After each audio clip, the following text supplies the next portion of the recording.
Merhabalar. Bu videoda Excel 365 fonksiyonlarından özet ölçüt yani pivot by fonksiyonunu anlatacağım. Pivot by fonksiyonu pivot tablo oluşturmaya gerek kalmadan bir fonksiyonla pivot tablo gibi tablolar oluşturmamızı sağlıyor. Şuradaki M3 hücresindeki tabloyu bu fonksiyonu kullanarak oluşturdum.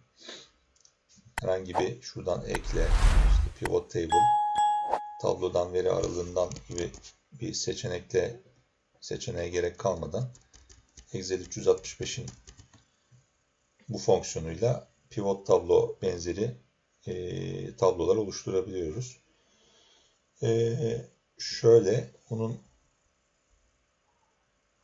formülümüz şöyle. Yani önce satır alanlarını seçeceğiz. Hani herhangi bir pivot tablodaki gibi. Daha sonra sütun alanlarını seçeceğiz. Değerleri seçeceğiz. Hani bir pivot tabloda şurada alan listesi açılır ya, aynı onun gibi. Daha sonra şurada köşeli parantez içindekiler sizin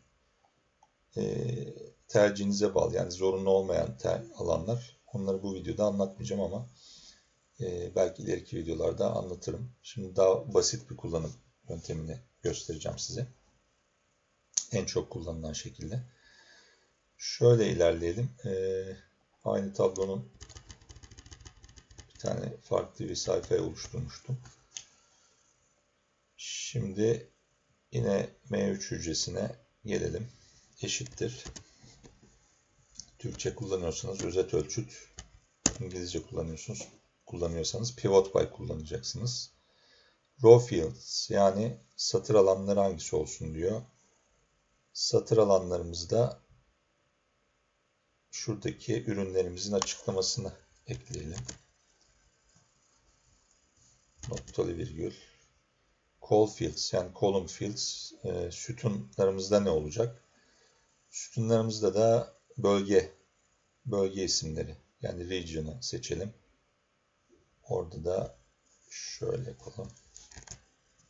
Noktalı virgül. Bakın values, değerler. Yani alan listesi açılır ya şurada pivot tablolarda. Şurada sağ alt köşede değerler olur. Onun aynısını şimdi burada birim fiyat olmasın. Toplamlar olsun. Toplamları getirelim. Noktalı virgül ve ne yapayım? Hangi fonksiyonu kullanayım? Toplayayım mı? Ortalama mı alayım? Sayayım mı? Maksimum mu alayım? Gibi şeyler. Bunlar pivot tablolarda da olan şeyler biliyorsunuz. Ben şimdi toplamını aldırayım. Seçebilirsiniz. Elle yazabilirsiniz. Yazdıktan sonra parantezi kapatıp Enter'a basalım. Evet.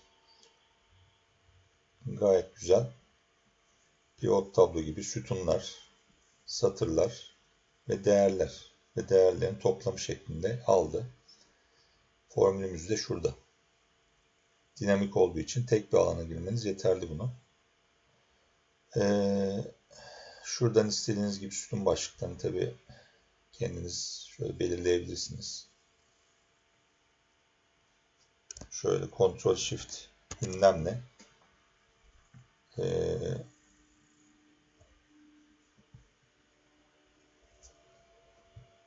binlik ayrıcına da ayırabilirsiniz bunu.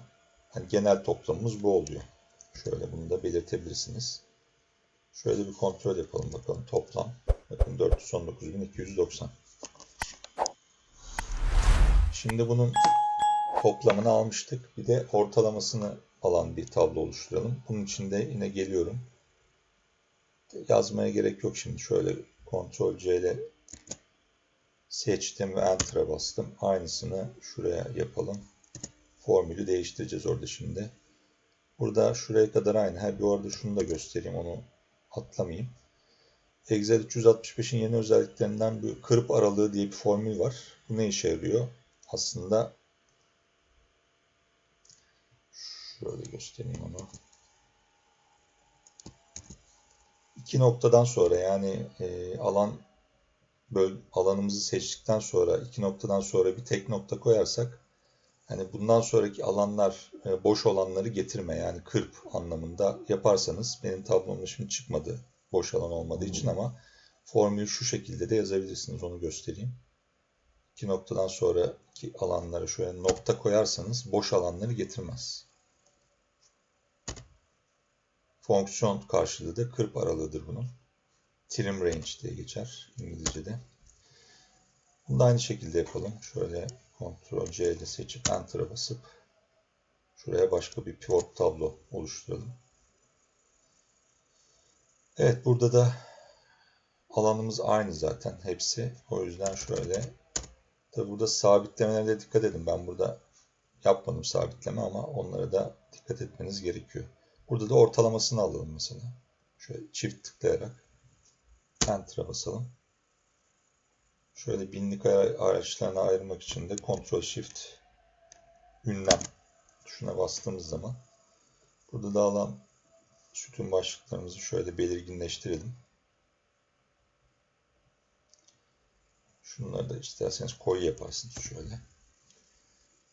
Ortalamamız da bu. Onu sağlamasını da şöyle yapalım. Ortalama 11.979'muş. Evet. İsterseniz onu da şöyle kırmızıyla, şöyle de beyaz bir yazı tipi rengiyle aynı şekilde belirginleştirebilirsiniz. Evet. Özetleyecek olursak pivot tablo özelliğini kullanmadan bir fonksiyonla pivot tablo benzeri işlemler yapabileceğimiz bir fonksiyon.